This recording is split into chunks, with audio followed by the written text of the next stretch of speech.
Bonjour à tous, très heureux de vous retrouver en ce dimanche matin pour notre rencontre, ce culte autour de la parole de Dieu. Très heureux de vous retrouver, vous êtes peut-être en vacances. Lorsque j'enregistre ce message, nous sommes mi-juillet. Alors si vous êtes en vacances, je vous souhaite de bien profiter de vos congés. Si ce n'est pas encore le cas, je vous demande au Seigneur de vous donner la patience d'attendre encore un petit peu peut-être pour ce repos bien mérité après cette crise sanitaire qui nous a tous un petit peu perturbés. On va justement introduire notre culte par un verset, ce sera dans Galates chapitre 5 verset 13. Paul parle aux Galates, il leur dit « Frères et sœurs, c'est à la liberté que vous avez été appelés. Seulement ne faites pas de cette liberté un prétexte pour suivre les désirs de votre nature propre. Au contraire, soyez par amour serviteurs les uns des autres. » Alors, il parle aux Galates, mais il parle aussi aux chrétiens, frères et sœurs, donc c'est la parole de Dieu qui est vivante. Ce n'est pas une parole morte, c'est pour nous aussi aujourd'hui. Et ça nous parle, frères et sœurs, si on est chrétien, que nous dit la Bible? C'est à la liberté que nous avons été appelés. Ah, nous ne sommes plus esclaves du péché, de tout ce qui pouvait encore nous tenir en bride. Alors ça pourrait être pour certains les addictions, drogue, alcool, ou d'autres choses liées à la chair aussi. Ça pourrait être la musique, ça pourrait être les loisirs du monde, ça pourrait être trop de passion dans le sport, dans ce genre de choses, je sais pas, vous lisez peut-être trop de livres, voilà, du monde, si c'est des livres autour de la Bible, c'est très bon. Si c'est des livres du monde, peut-être que ça vous tenait en esclavage, peut-être aussi, pensée philosophique, littéraire du monde. Voilà, en tout cas, la Bible dit, vous n'êtes plus des esclaves, maintenant vous êtes libres. Alors j'espère que nous avons tous brisé nos chaînes, celles du péché. Et l'apôtre dit seulement, ne faites pas de cette liberté un prétexte pour suivre les désirs de votre nature propre. Ah, c'est le temps de vacances, les amis. Alors, pour beaucoup, le temps de vacances, ça veut dire quoi? Mais c'est pas un temps de repos pour la plupart. Enfin, je sais pas, moi on habite le centre-ville de Nice avec mon épouse, ma famille. Et parfois, on a l'impression que, en fait, les personnes viennent en vacances, mais pas pour se reposer. Ils font beaucoup de bruit la nuit. Ils se couchent très tard. C'est soirée très tardive, alcoolisée, beaucoup de cris, beaucoup de musique très forte avec les voitures qui passent parfois. On a vraiment l'impression que, voilà, c'est pas vraiment un temps mis à l'écart pour retrouver des forces, quoi. Et bien la parole nous dit, ne faites pas de cette liberté un prétexte pour suivre les désirs de votre nature propre. Voilà, frères et sœurs, si nous sommes en vacances, et j'espère pas pour vivre les discothèques, les distractions, l'alcool, la fête. Non, je pense qu'on doit être libéré de tout ça, bien entendu. En tout cas, c'est ce que nous dit la parole de Dieu. Attention, soyez mesurés en toutes choses, tout ce qui vous tient en esclavage ou qui ne serait pas conforme à ce que dit votre cœur, à ce qu'entend votre cœur. Et bien, c'est que ce n'est certainement pas bon pour vous. Conformez-vous bien à la parole de Dieu que dit la Bible, encore une fois. Et au contraire, plutôt que de consacrer ses vacances à faire la fête, entre guillemets, peut-être qu'au contraire, nous dit l'apôtre Paul, soyez par amour serviteurs les uns des autres. Peut-être passer plus de temps avec les siens, avec les autres, avec nos frères et sœurs. Passer plus de temps à l'écoute, peut-être s'appeler un petit peu plus, se rencontrer et puis voilà, partager des moments avec les contraintes sanitaires qui sont les nôtres et auxquelles il faut bien entendu rester attaché tant que la crise sanitaire est toujours présente. Ne soyons pas trop imprudents quand même. Voilà les amis, Galates 5 verset 13. Alors, qu'est-ce qui nous attend au programme de cette semaine dans notre église? Bah oui, la vie continue dans l'assemblée, c'est une période estivale, mais pour l'instant, on n'a pas encore ralenti les activités, donc toujours le mercredi à 17h30, l'étude biblique. On va faire une pause la semaine prochaine quand même, voilà, juste cette semaine encore. La semaine prochaine, on fera une petite pause et on reprendra normalement la semaine suivante. 17h30, cette étude biblique, c'est le premier rendez-vous de la semaine, en milieu de semaine à 17h30 via Zoom. Ensuite, rendez-vous suivant, il y a le vendredi à 19h, c'est la cellule de maison. Alors pareil, enseignement d'abord via YouTube, là, et puis ensuite Zoom pour la rencontre et les partages. Le samedi, en alternance, groupe de jeunes ou métanoïa, pareil, enseignement, et puis voilà, rencontre à distance via Zoom également, et puis partage dans YouTube pour l'enseignement. Et puis le dimanche, bien entendu, 10h30, le culte. Alors, qui est en direct sur YouTube, du moins la retransmission est en direct sur YouTube. Et puis après, 11h30, on a une réunion de partage, de prière et de communion fraternelle, où on prend la scène un dimanche sur deux, via Zoom, là encore, toujours ce lien qui nous maintient à distance. Voilà les amis, je vais à présent passer à la prédication de la parole de Dieu ce matin. On est toujours dans 2 Corinthiens. On avance, on avance, on avance. On est au chapitre 6. On va regarder les versets 1 à 11 de ce chapitre.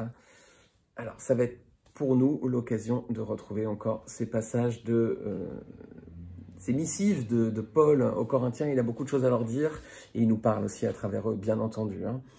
Alors, on va lire chapitre 6, versets 1 à 11. Alors justement, je disais en introduction que c'est un temps de vacances. Souvent, beaucoup d'entre nous partent à la montagne, faire quelques marches dans la nature. Je ne sais pas si vous aimez la randonnée. Moi, j'aime beaucoup ça. J'aime beaucoup la randonnée. En général, quand on prend des vacances, on va souvent à la montagne. C'est pas que j'impose à ma famille, mais ils aiment bien aussi. On aime bien se mettre un petit peu dans la nature. Et bon, on va voir justement dans ce passage, dans 2 Corinthiens, Paul va parler d'une marche. Mais c'est notre marche avec le Seigneur. Alors c'est une marche qui pourrait s'apparenter à une randonnée en haute montagne, vous allez voir. Le chemin, il est difficile, il est semé d'embûches, c'est pas facile. Et c'est ce qu'on va lire à présent dans 2 Corinthiens, chapitre 6, versets 1 à 10. J'ai dû dire 11 avant, c'est versets 1 à 10. Puisque nous travaillons avec Dieu, nous vous encourageons vivement à ne pas accueillir la grâce de Dieu sans résultat. En effet, il dit au moment favorable, je t'ai exaucé, le jour du salut, je t'ai secouru. Voici maintenant le moment favorable, voici maintenant le jour du salut. En rien et pour personne, nous ne voulons représenter un obstacle, afin que notre service soit sans reproche. Au contraire, nous nous recommandons nous-mêmes à tout point de vue comme serviteurs de Dieu, par une grande persévérance dans les souffrances, les détresses, les angoisses, sous les coups, dans les prisons, les émeutes, les travaux pénibles, les privations de sommeil et de nourriture. Nous nous recommandons aussi par la pureté, la connaissance, la patience, la bonté, par l'Esprit Saint, par un amour sincère, par la parole de vérité, par la puissance de Dieu, par les âmes offensives et défensives de la justice, que ce soit au milieu de la gloire ou du déshonneur, au milieu d'une mauvaise ou d'une bonne réputation. Nous sommes considérés comme des imposteurs, quoique disant la vérité, comme des inconnus, quoique bien connus, comme des mourants et pourtant nous vivons. Nous sommes comme condamnés et pourtant pas mis à mort, comme attristés et pourtant nous sommes toujours joyeux, comme pauvres et pourtant nous en enrichissons beaucoup, comme n'ayant rien alors que nous possédons tout. Alors on va voir 3 points dans ce chapitre ce matin, dans ce passage. On va voir que tout d'abord, la vie chrétienne, c'est pas un club de vacances, que l'attitude du chrétien doit être assez différente dans l'épreuve et que la réalité du chrétien, eh bien vous allez voir qu'elle est difficile avec 9 paradoxes de cette vie chrétienne. Et auparavant, je vais introduire ce message par la prière. Seigneur Jésus notre Père, en effet, le marcher avec toi, ce n'est pas un club de vacances, ce n'est pas une randonnée tranquille, c'est une randonnée sur un chemin sinueux, escarpé, dangereux, Seigneur. Mais par ta grâce, nous pouvons atteindre le but. Et quels que soient les dangers du chemin, tu seras là, Seigneur. Aide-nous à les voir ensemble ce matin. Éclaire nos yeux, Seigneur, nous t'en prions dans le nom de Jésus. Amen. Alors avant toute chose, avant ces 3 points-là, au tout début, Paul y met l'emphase sur quelque chose de très important. Paul débute par l'appel à répondre au salut offert par Dieu en Jésus-Christ. Regardez versets 1 et 2. Puisque nous travaillons avec Dieu, nous vous encourageons vivement à ne pas accueillir la grâce de Dieu sans résultat. En effet, il dit, au moment favorable, je t'ai exaucé, le jour du salut, je t'ai secouru. Voici maintenant le moment favorable. Voici maintenant le jour du salut. Donc Paul débute par le point essentiel avant tout, c'est le salut, les amis. Alors on pourrait être étonné de se trouver ça dans la lettre. Pourquoi? Parce que c'est la lettre de Paul aux Corinthiens. Et les Corinthiens, c'était une église. C'était l'église de Corinthe. Alors, dans une église, qu'est-ce qu'on est censé trouver? Des chaises, des bancs, bien sûr. Mais avant tout, dessus, assis, des chrétiens. Ça semble logique, non? Non, parce que pas toujours. Et c'est ce que nous dit Paul. Dans une église, sur les chaises, qui, en général, nous l'espérons, ne sont pas vides, il n'y a pas que des chrétiens. Et c'est ce que Paul nous dit ici. Regardez, parce qu'il dit, voilà, il reparle du salut, il dit, nous vous encourageons vivement à ne pas accueillir la grâce de Dieu sans résultat. En effet, il dit, au moment favorable, je t'ai exaucé, le jour du salut, je t'ai secouru. Voici maintenant le moment favorable, voici maintenant le jour du salut. Donc s'il insiste, c'est que ce n'était pas forcément bien compris, voire mis en pratique pour d'autres. Dans une église, les amis, en général, on trouve 4 types de publics. Il y a 4 types de personnes dans une église. Il n'y a pas que des chrétiens. Et c'est aussi certainement le cas à travers YouTube. J'imagine qu'à travers les auditeurs, les spectateurs des vidéos YouTube, il n'y a pas que des chrétiens. Il y a 4 familles, 4 typologies de public qu'on pourrait appeler les 4 C. Tout d'abord, il y a les contraints. C'est ceux qui n'ont pas le choix. C'est ceux qui sont obligés. Voilà. Le dimanche matin, il y a des enfants, souvent, alors ils ne viennent pas forcément par eux-mêmes, ils sont obligés par leurs parents. Quand ils sont petits, ça va, ils suivent. Quand ils sont ados, commencent à tiquer un peu. Il y a des contraints. Ou alors, on est invité par des amis, puis on a de la famille, et puis on n'a pas le choix, on ne peut pas vexer les gens, alors on y va, parce que bon, on est venu en vacances, enfin, personnes sont venues en vacances chez vous plutôt, si vous êtes chrétien, vous les invitez à venir au culte avec vous le dimanche matin, ils n'ont pas le choix, quoi. Donc ils viennent, ils sont contraints, ils sont là, mais ils ne sont pas chrétiens, ils sont contraints. Les deuxième C, c'est les curieux. C'est ceux qui viennent parce qu'ils ont entendu parler des évangéliques. Alors, qui sont ces évangéliques? Qui sont ces baptistes-là, ces chrétiens qui, on entend parfois parler d'eux? Alors, je suis curieux, je vais rentrer dans leur église pour voir comment ils vivent, ce qu'ils enseignent. Voilà, c'est les curieux, ceux qui viennent un peu par... Parfois, ils font partie d'autres religions, parfois, ils sont athées. Ils sont curieux, voilà, ils viennent voir. Donc, deuxième C, après les contraints, les curieux. Et troisième, c'est les croyants. Ah, les croyants, alors. Ah, les croyants au sens large. Vous voyez, c'est ceux qui croient en Dieu. Ah, il y en a beaucoup, hein. D'ailleurs, la Bible le dit, hein, tu crois en Dieu, très bien, mais tu n'es pas le seul, même les démons. Hein, donc, voilà. Les croyants, quel Dieu? Quel Dieu? Ça peut être un Dieu inconnu, ça peut être un Dieu lointain, ça peut être en tout cas, c'est un Dieu différent. Ce sont des croyants, ce sont des gens qui croient en Dieu. Alors, ils viennent dans l'église parce qu'ils ont envie de découvrir aussi. Et puis, le quatrième C, l'authentique, si on peut dire, c'est les chrétiens, c'est le quatrième C. Après les contraints, les curieux, les croyants, on a les chrétiens, c'est ceux vraiment qui ont donné leur cœur à Jésus-Christ, qui appellent Jésus-Christ leur Seigneur, et Dieu les appelle mes fils. Voilà, c'est ce que dit la Bible. Les chrétiens sont ceux qui ont revendiqué Jésus-Christ, qui l'ont accepté dans leur cœur, qui lui ont ouvert la porte de leur vie, de leur âme. Le Seigneur à présent a pris toute la place, ils ont reconnu Jésus-Christ comme le Fils de Dieu, mort sur la croix pour leurs péchés, qu'il est mort au 3e jour et qu'il est ressuscité, qu'à présent il est assis à la droite du Père.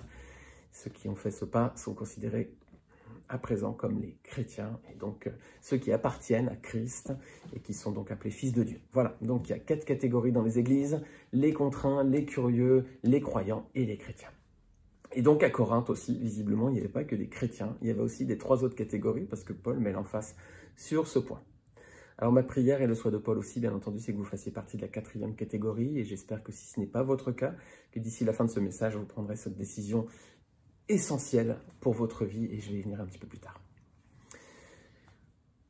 Parce qu'au jour du jugement, chers amis, ce qui va sauver une âme de la condamnation éternelle, c'est pas d'être venu de temps en temps à l'église. Ce qui va sauver du feu de l'enfer, c'est pas d'avoir regardé quelques prédications sur YouTube. Il ne faudra pas arriver devant le Père au jour du jugement dernier et puis dire « Oh mais Seigneur, j'ai été 3 fois dans cette église ou 20 fois dans cette église, ou j'y allais peut-être même tous les dimanches, mais ça rentrait là, ça ressortait là, et puis entre les deux, il ne se passait pas grand-chose. » Ben non, ce qui va sauver votre âme, ce qui va sauver une âme du feu de l'enfer et de la perdition, c'est pas non plus d'être né en France, dans un pays de tradition chrétienne, dans une famille chrétienne. Non, regardez les conditions pour être accueillis par Dieu dans son royaume. C'est le Seigneur Jésus-Christ qui nous le dit, c'est Matthieu 18, verset 3. « Je vous le dis en vérité, si vous ne vous convertissez pas et si vous ne devenez pas comme des petits-enfants, vous n'entrerez pas dans le royaume de Dieu. » Se convertir, les amis, littéralement dans le grec, faire demi-tour. Vous êtes sur une route de montagne, elle est sans issue, elle conduit dans un ravin. La parole de Dieu vous dit, faites demi-tour, fausse route, il faut changer de voie. C'est ça la conversion. Vous avez fait fausse route, vous étiez éloigné de Dieu, il faut venir à Dieu. Voilà, c'est ça le message prêché par Christ et par l'Évangile et par Paul aussi, dans sa lettre. Alors, à laquelle de ces 4 catégories appartenez-vous? Avez-vous donné votre cœur au Seigneur? C'est aujourd'hui le moment favorable, dit Paul, le jour du salut. Ne passez pas à côté, chers amis, de la grâce que Dieu veut vous faire. Ça, c'était l'intro de sa lettre. On va regarder à présent donc les versets suivants, on va les dérouler. Et on va voir donc le 2e point que je vais aborder, où je l'ai cité tout à l'heure comme le premier point. On pourrait considérer que c'est le premier, le salut c'était une introduction. Le premier point, c'était la vie chrétienne n'est pas un club de vacances. Alors, si vous avez fait le choix d'accepter de donner votre cœur au Seigneur, donc vous avez accepté ce que la Bible appelle la bonne nouvelle. Alors, après la bonne nouvelle, soyons honnêtes avec la parole de Dieu, il y a une mauvaise nouvelle. Voilà. Après la bonne nouvelle du salut, vous êtes sauvés. Il y a une mauvaise nouvelle, c'est que le plus difficile commence. C'est que la vie chrétienne, c'est pas simple et c'est donc pas un club de vacances. Bien au contraire. Regardez les versets 4 et 5. Au contraire, nous nous recommandons nous-mêmes à tout point de vue, comme serviteurs de Dieu, par une grande persévérance dans les souffrances, les détresses, les angoisses, sous les coups, dans les prisons, les émeutes, les travaux pénibles, les privations de sommeil et de nourriture. Oh, pas drôle comme programme là, hein, pas drôle du tout. Hein. Pour rappeler, les amis, vous avez lu Astérix quand vous étiez plus jeune, peut-être vous lisez peut-être encore Astérix, ça m'arrive parfois. À chaque fois, vous rappelez les Romains, les légionnaires, là, quand Astérix Obélix prenait la potion magique, en général, il les rétamait. Hein. Et puis, à chaque fois, on voyait les légionnaires là, repartir, puis ils disaient « engagez-vous », ils nous disaient de nous engager. Bah oui, on leur faisait miroiter plein de choses à ces Romains quand ils s'engageaient, c'était peut-être un peu d'argent, une maison, peut-être après une carrière et tout ça, engagez-vous. Oui, ils se prenaient des coups, c'est tout ce qu'ils prenaient, et c'est pour... Bah, être chrétien, c'est un peu être comme un Romain dans Astérix, les amis. Hein. On va prendre des coups. Hein. Mais heureusement, l'image s'arrête là quand même. Hein. Parce que Paul, dans la suite du texte, il va pas seulement faire ce constat-là, il va aussi présenter ce qui attend celui qui va décider de suivre Christ. Il y a déjà les 9 épreuves qu'on va lister, on va revenir dessus. Il y a une liste de 9 épreuves qui nous attendent. Mais il y aura aussi 9 qualités à développer. Et puis, il y aura 9 paradoxes qui vont être liés à cette vie chrétienne, et je vais y venir après. Tout d'abord, on va venir sur la première partie, c'est les 9 épreuves auxquelles les convertis doivent faire face. Regardez ce qu'on a lu dans les versets. Il y a les souffrances, les détresses, les angoisses, les coups, la prison, les émeutes, les travaux pénibles et les privations de sommeil et de nourriture. Waouh! Alors, j'aimerais vous rassurer quand même, le fait d'être chrétien, ça ne veut pas dire que vous allez être exposé à ces 9 épreuve, voilà, expérience douloureuse, on va dire. Probablement, vous n'allez être exposé qu'aux 3 premières. Voilà, vraisemblablement celle-ci, c'est-à-dire les souffrances, les détresses et l'angoisse. Les 6 autres, hélas, c'est le lot de nos frères persécutés dans certains pays du monde. Les privations de sommeil, la prison, les coups, la privation de nourriture, etc. C'est souvent le lot, hein, mes amis, ne pensez pas que ça n'existe plus aujourd'hui. Pensons vraiment à nos frères et sœurs persécutés. Il y aura la journée mondiale de l'Église persécutée organisée par Porte Ouverte très prochainement à la rentrée. Donc soyez attentifs, bloquez vos agendas déjà. Vous allez sur le site Porte Ouverte, il y a la date déjà. Les 3 premières, elles seront notre lot. Les 6 premières, peut-être pas. L'apôtre Paul, lui, les a vécues. En revanche, Paul les a vécues. Hein. Souffrance, angoisse, détresse. Alors, vous voyez, la vie chrétienne, c'est vraiment pas un club de vacances. Alors, c'est aussi pour attirer votre vigilance. Attention à ceux qui prêchent que venez au Seigneur parce que vous allez être guéris de toutes vos maladies, libérés de toutes vos tentations, et puis vous allez vous enrichir. Et la vie chrétienne, c'est pour les gagnants. Ah, non, pas forcément, non. Si le Seigneur vous accorde ces choses, la santé, la victoire, la réussite dans tous vos combats ou dans votre vie professionnelle, dans tout, merveilleux, gloire à Dieu, Dieu peut l'accorder. Hein. C'est pas obligatoirement que Dieu va vous priver de toutes ces choses, bien au contraire, c'est sa volonté. Mais il y a des combats, du monde, mes amis. Et vous allez certainement passer par ces moments d'angoisse, etc. Alors ce sera peut-être en plus injuste. Souvent, ces tribulations-là, elles sont injustes. Voilà, mais c'est le lot, c'est comme ça. Et quand ça arrive, si c'est injuste, si vous êtes attaqué dans l'angoisse, la persécution et tout ça, et si c'est injuste, dites-vous, rappelez-vous que ce n'est pas à cause de Dieu, c'est bien à cause des hommes. Ce n'est pas Dieu qui va vous affliger, c'est l'injustice des hommes. Voilà. Ce n'est pas Dieu qui vous envoie ces épreuves-là, mais parfois il laisse faire, et c'est les hommes qui en sont à l'origine, pas le Seigneur. Et ça participe pourtant, les amis, au plan de Dieu, et c'est ça qui est important, parce que il va falloir qu'on apprenne à supporter ces épreuves, il va falloir grandir dans ces difficultés, et c'est l'école de la vie aussi, voilà, ça ne vient pas de Dieu, parce que lui, il est tenté par personne et il ne tente lui-même personne, c'est ce que dit la parole. Mais par contre, il peut laisser faire parfois lorsque quelqu'un ou le diable viendra vous attaquer. Mais pour tout ça, pour supporter ces épreuves, nous avons un modèle parfait. Nous avons un modèle en la personne de Jésus-Christ. Et lui, il a vécu aussi toutes ces épreuves. Regardez avec moi dans 1 Pierre chapitre 2, versets 19 à 25. Car c'est une grâce de supporter des difficultés en souffrant injustement, pour garder bonne conscience envers Dieu.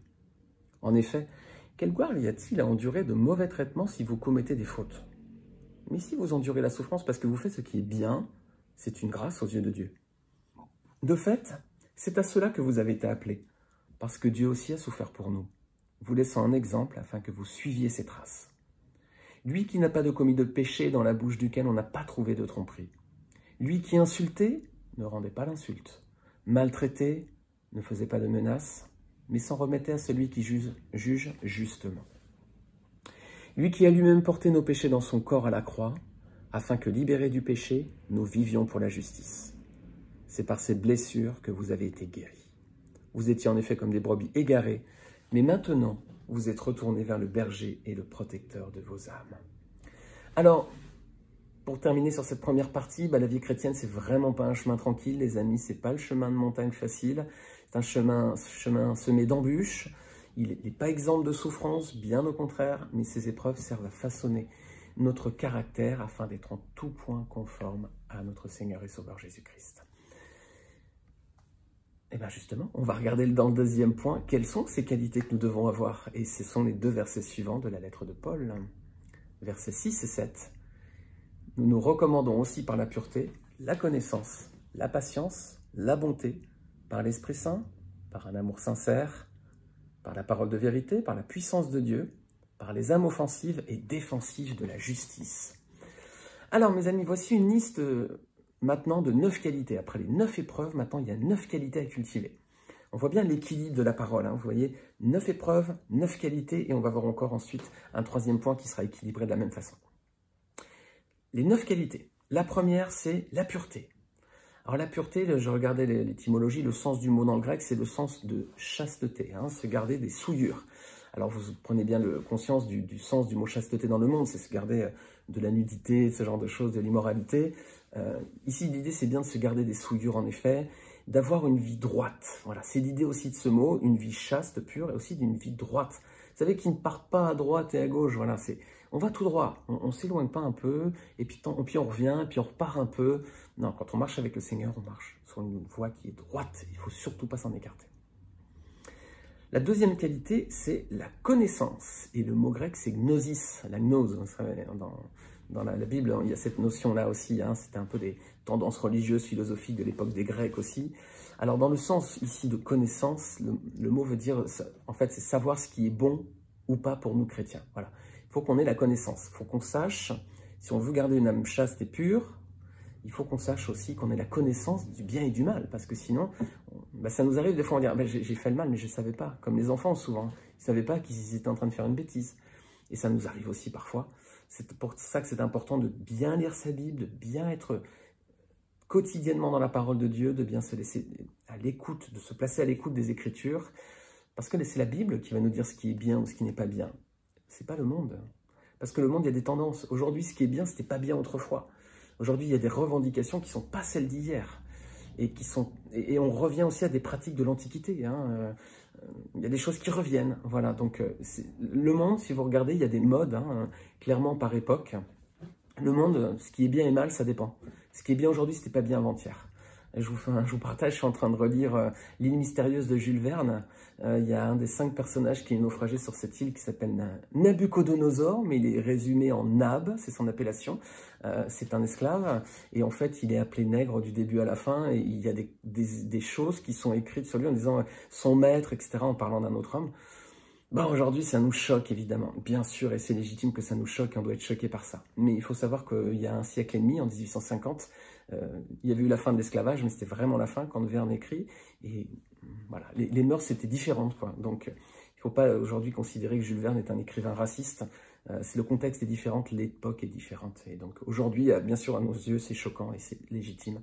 Mais c'est pour ça qu'il ne faut pas regarder ce qui est bien et mal en fonction des époques, mais vraiment dans la parole de Dieu. Et la parole de Dieu est immuable, les amis. Tout ce qui est écrit est valable encore pour nous.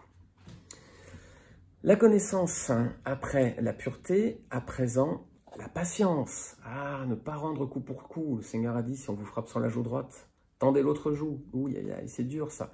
Quand on est dans l'oppression, d'être resté patient, c'est difficile. Mais les amis, est-ce que Dieu n'a pas été patient avec nous? Est-ce que toute notre rébellion là, pendant toutes ces années, et peut-être même encore aujourd'hui, pour certains, peut-être, si vous regardez ce message, vous n'êtes pas encore donné votre cœur au Seigneur, vous êtes encore dans la rébellion avec Dieu, ou pas d'accord avec Dieu, le Seigneur il est patient avec nous. Ouh là là. Alors si le Seigneur est patient, et comme nous devons être à son image, donc par définition, l'équation est simple, nous devons également nous montrer patients, et c'est certainement une valeur que nous devons cultiver, sans aucun doute, et je parle pour moi en premier. Quatrième point, la bonté. La bonté morale, bien sûr, avoir une bonne morale, mais aussi être honnête, intègre, c'est le sens de ce mot-là. Donc être rempli d'attention et d'affection, d'amour pour les autres, mais aussi être honnête et intègre, ça fait partie de la bonté aussi, ne pas tromper les autres. Et tout ça, ça doit se passer comment? Eh bien, ça doit se passer par l'Esprit Saint. Donc l'Esprit Saint doit œuvrer en nous. Et la parole dira un petit peu plus loin, n'éteignez pas l'Esprit. Voilà. Se laisser transformer par l'Esprit Saint, c'est lui qui doit travailler en nous, il nous convainc de péché, c'est lui qui doit nous transformer. Alors je me rappelle au début de ma vie chrétienne, j'avais mes combats, j'avais du mal à prier, je sentais que j'avais besoin de prier, je priais, et puis je sentais que j'avais encore besoin de prier, et puis je me disais, ah non, j'arrête, parce que... Et je sentais que j'étais pas bien, il fallait que je continue de prier, mais je luttais, je voulais pas continuer, j'étais encore un pied un peu dans le monde, là. Voilà, il fallait vraiment que je m'abandonne au Seigneur et que je prie. J'avais vraiment besoin de prière, j'avais besoin de prier, j'avais besoin de parler à Dieu. Il y avait un vrai combat au départ, mais j'avais mon... vous savez, dans les bandes dessinées, il y a le petit ange, puis le petit diable, et puis c'est un peu cette image amusante, mais j'avais une partie de moi-même, ou voilà, quelque chose qui me disait passe pas ton temps à prier, fais autre chose. Non, c'est des combats qu'il faut mener, et justement, ça nous entraîne aussi à la patience, et on doit se laisser transformer par l'Esprit Saint. Par un amour sincère, voilà, c'est l'autre point, ne pas faire semblant, on peut tromper les hommes, on ne peut pas tromper Dieu, vous pouvez donner une certaine apparence devant les hommes, mais Dieu, on ne va pas le tromper, lui. Les enfants, parfois, donnent une certaine image devant leurs parents, devant leurs amis, parfois nous-mêmes, on peut donner aussi une certaine image devant les autres, tout va bien, je vais bien, je suis formidable, mais à l'intérieur, ça ne va pas du tout. Mais oui, ne pas faire semblant, un amour sincère, si on aime les autres, ça doit être sincère, on ne doit pas faire semblant d'avoir de l'affection pour les autres, ça doit être authentique, mes amis, On peut tromper les hommes, mais on ne pourra pas tromper Dieu. D'ailleurs, Jésus le dit dans Matthieu 7, 21, il dit « Ceux qui me disent Seigneur, Seigneur n'entreront pas tous dans le royaume des cieux, mais celui-là seul qui fait la volonté de mon Père qui est dans les cieux. » Alors si on prétend aimer Dieu aussi, ça doit être un amour sincère. Le Seigneur le dit, il y en a qui disent m'aimer, ils me disent Seigneur, Seigneur, en tout cas, ils prétendent au moins ça, ils m'appellent Seigneur, mais ils n'entreront pas dans le royaume de Dieu. Celui-là seul qui fait la volonté de mon Père qui est dans les cieux entrera. Alors, pour lutter contre les puissances de l'ennemi, contre le diable, contre le monde, contre toutes ces tentations qu'on peut avoir, ces voix qui nous interpellent et qui nous disent plutôt « fais autre chose », on aura besoin des 3 dernières qualités à travailler. Et regardez lesquelles. La parole de vérité, la puissance de Dieu et les armes offensives et défensives de la justice. La parole de vérité, c'est quoi? C'est la Bible, mes amis. Pensez pas que c'est vos mots ou les mots des autres qui vont vous transformer. La seule chose qui peut transformer votre cœur, votre vie, votre âme tout entière, c'est la parole de Dieu. Laissez-la vous transformer. Et c'est ces mots-là qui vont vraiment vous agir en vous, qui peuvent vraiment vous conduire au salut. Ou du moins vous transformer en plus à salut, qui plus est par-dessus. Ensuite, la parole de Dieu, on ne pourra pas agir seul. La puissance de Dieu, pardon. On ne pourra pas agir seul. C'est le Seigneur qui doit œuvrer en nous. Ne croyons pas qu'on va se sauver nous-mêmes ou qu'on va devenir parfait grâce à nos efforts. Laissons le Saint-Esprit agir en nous. Laissons-nous transformer par la parole de vérité qui est la Bible. Laissons la puissance de Dieu travailler. Et puis, nous aurons besoin, enfin, des armes offensives et défensives de la justice. C'est le dernier point. Eh bien, c'est ce que dit Paul, justement, dans 2 Corinthiens chapitre 10, versets 3 à 5. On y viendra bientôt.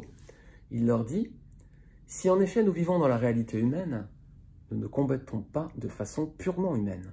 En effet, les armes avec lesquelles nous combattons ne sont pas humaines, mais elles sont puissantes, grâce à Dieu, pour renverser des forteresses.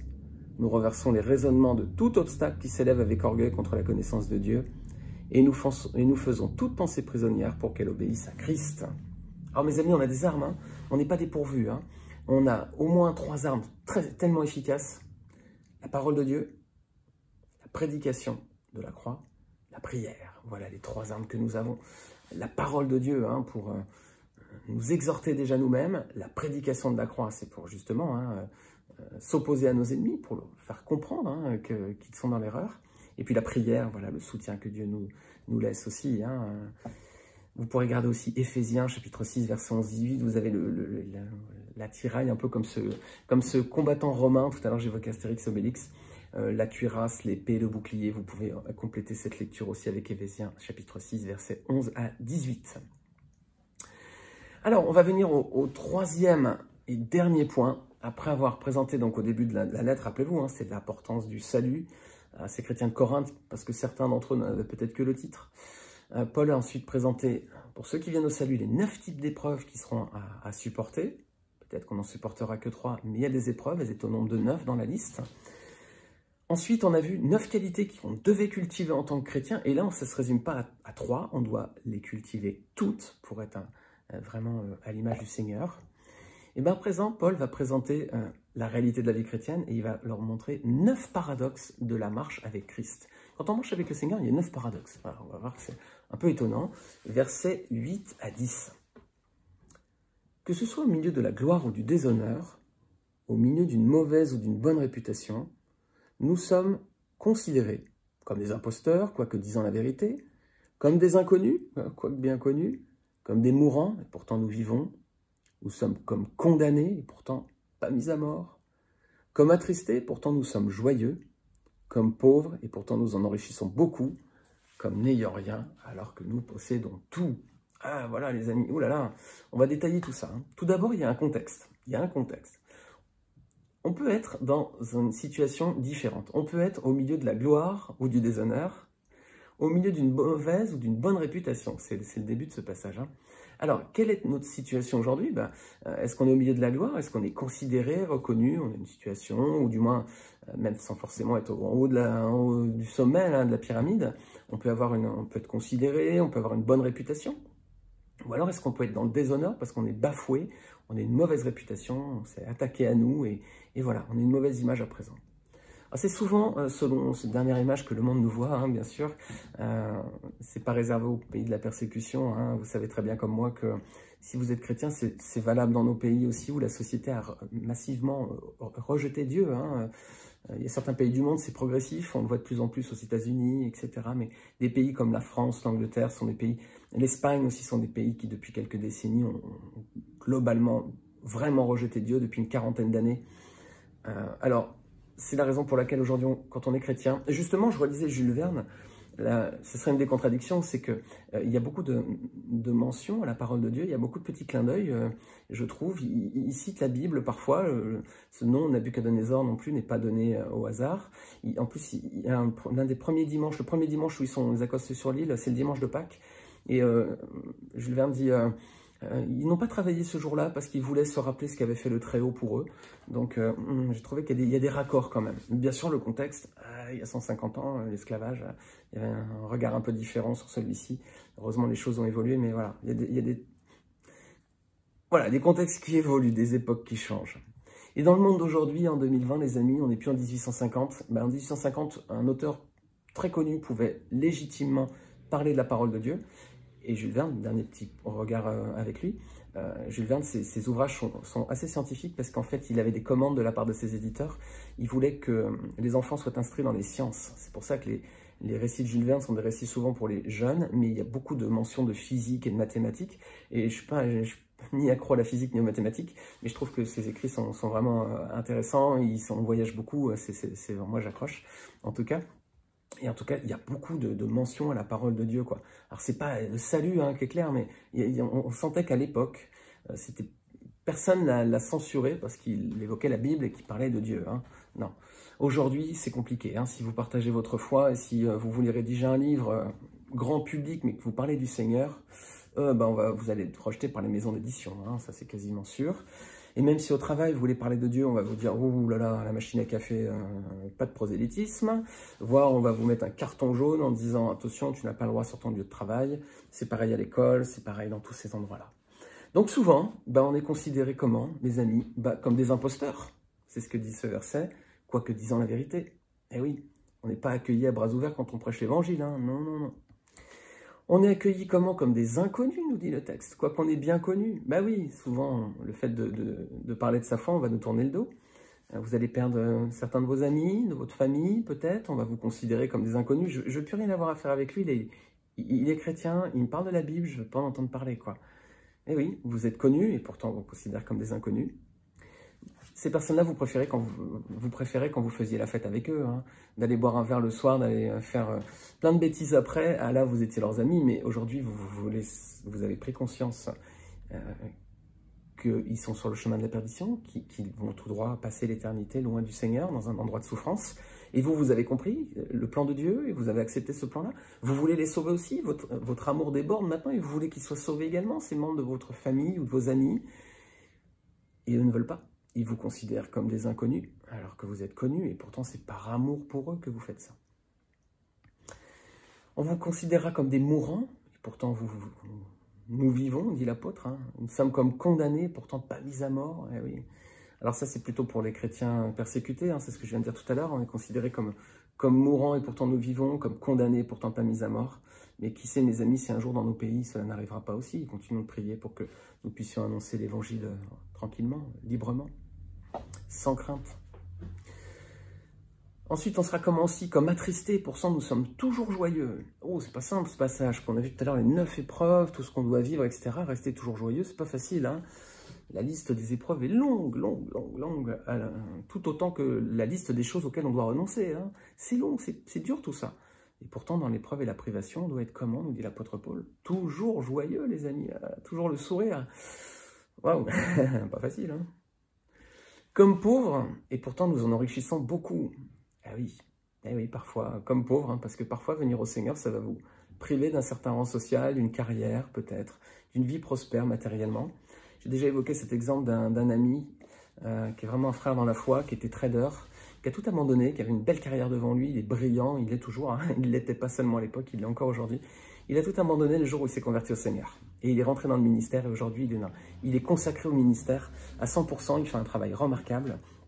Je pense à lui parce que c'est vraiment pour moi cette image de la personne qui est capable de tout abandonner alors qu'il avait une belle voie royale, hein, qui était promise pour lui, vraiment de la réussite sociale et beaucoup d'argent.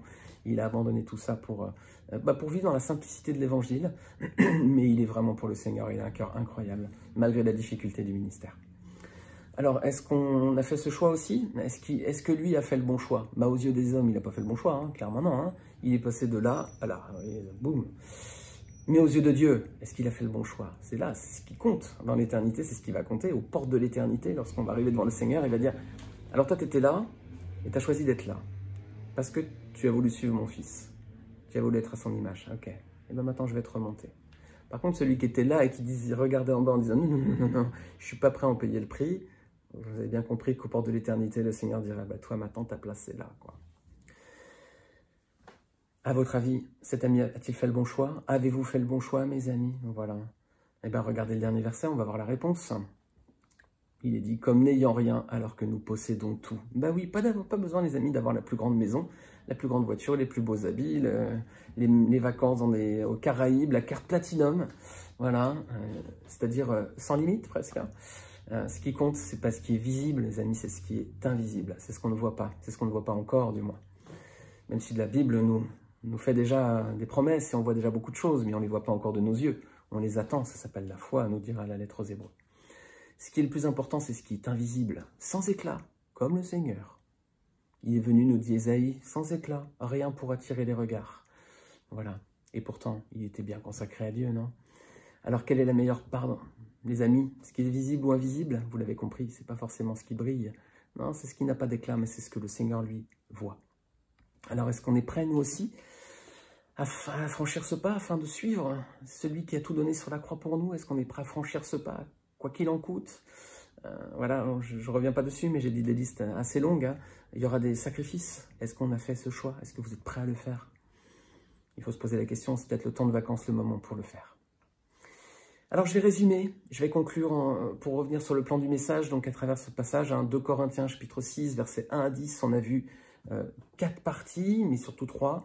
Une introduction déjà, le jour du salut, hein, c'est le choix le plus important de notre vie, hein, de venir au Seigneur. Il va conditionner notre éternité. Alors c'est aujourd'hui le jour du salut. Si vous n'avez pas fait ce pas, je vous invite vraiment, je prie le Seigneur, faites ce pas de foi. Venez au Seigneur pour être sauvés. Vous ne savez pas ce qui peut se passer demain. Les 3 grandes parties de ce message, c'était premièrement, la vie chrétienne n'est pas un club de vacances. Et oui, on va s'engager sur un chemin compliqué, 9 types d'épreuves. C'est un choix courageux, mais c'est un choix judicieux, car vous allez être transformés à l'image du Fils. Si vous avez un petit peu de temps pendant les vacances, vous ne savez pas quoi lire, si vous n'avez pas lu ce remarquable ouvrage, Le voyage du pèlerin de John Bunyan, c'est une personne qui se convertit et qui justement prend un grand sac à dos avec tous ses fardeaux et il s'engage sur la vie chrétienne. C'est une métaphore, une analogie, il y a plein de choses, il va rencontrer des personnages incroyables, il y aura des chemins difficiles, il y aura des pièges. C'est remarquable, hein, c'est écrit il y a plusieurs siècles à présent, c'est tellement parlant. Lisez-le, ça fait un beau livre de vacances. Et ce sera mieux que Jules Verne en tout cas. Donc la vie chrétienne, pas un club de vacances, 9 épreuves, un choix courageux mais un choix judicieux. Ensuite, c'était l'attitude du chrétien dans l'épreuve, 9 qualités à cultiver. Il va nous falloir connaître bien la parole de Dieu pour résister, donc l'importance de lire la Bible. Et on va devoir compter sur le Seigneur pour vaincre, l'importance de la prière et l'importance du Saint-Esprit qui doit travailler en nous et qu'on ne doit pas repousser. Et le dernier point, c'était la réalité du chrétien avec les 9 paradoxes à vivre. On est comme ci alors qu'on est comme ça, on est mourant alors qu'on est en vie, on voit qu'on a l'impression qu'on est mort alors que, voilà, il y a ce paradoxe, ce parallélisme-là. Aux yeux du monde, ouais, on sera peut-être misérable, on sera peut-être insignifiant. Bon, on n'est pas tout en haut peut-être. Mais aux yeux de Dieu, vous serez précieux et bien-aimé. Voilà. Peut-être qu'aux yeux du monde, vous serez insignifiant. Mais aux yeux de Dieu, vous avez du prix. Et c'est ça qui est le plus important.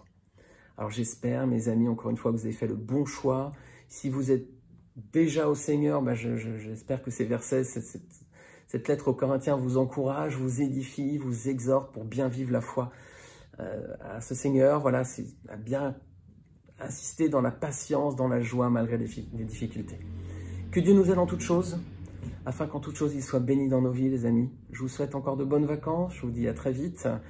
Et on se retrouve dans quelques minutes, si vous le souhaitez, pour Zoom. On passera un moment dans la communion fraternelle et la prière ensemble. Sinon, bien jusqu'à la semaine prochaine, je vous souhaite une très belle semaine avec le Seigneur et que le Seigneur vous bénisse. Je vais prier pour cela, pour conclure. Seigneur, encore une fois, sois béni pour ta parole. Merci Seigneur, elle est vie. Elle nous délivre de la mort, Seigneur, elle nous ouvre les portes de l'éternité. Ces portes se sont ouvertes à la croix lorsque Christ est mort, Seigneur. Lorsqu'il a expiré son dernier souffle, les portes de l'éternité, alors, sont grandes ouvertes. Mais pour celles qui acceptent, qui veulent y entrer, Seigneur, et qui acceptent ce sacrifice pour eux. Seigneur, je prie que personne ne rejette cet appel et qu'ils ne se disent pas « je verrai à la fin des vacances ou quand je serai plus âgé ». Non, c'est aujourd'hui le jour du salut que personne, Seigneur, ne quitte, n'arrête ce YouTube, ne fasse un retour arrière sur son navigateur sans avoir pris cette décision pour toi. Seigneur, c'est ma prière, que personne vraiment ne quitte ce message sans t'avoir reçu. Et Seigneur, pour nos frères et sœurs, pour ceux qui sont venus à toi, bénis-les, Seigneur, vraiment exhorte-les, encourage-les dans la patience, dans l'abnégation, Seigneur, malgré les épreuves et les difficultés. Sois béni, Seigneur, que tu sois béni en toutes choses. C'est notre prière en Jésus-Christ. Amen. Merci, chers amis, et je vous dis à très bientôt. Que le Seigneur vous bénisse.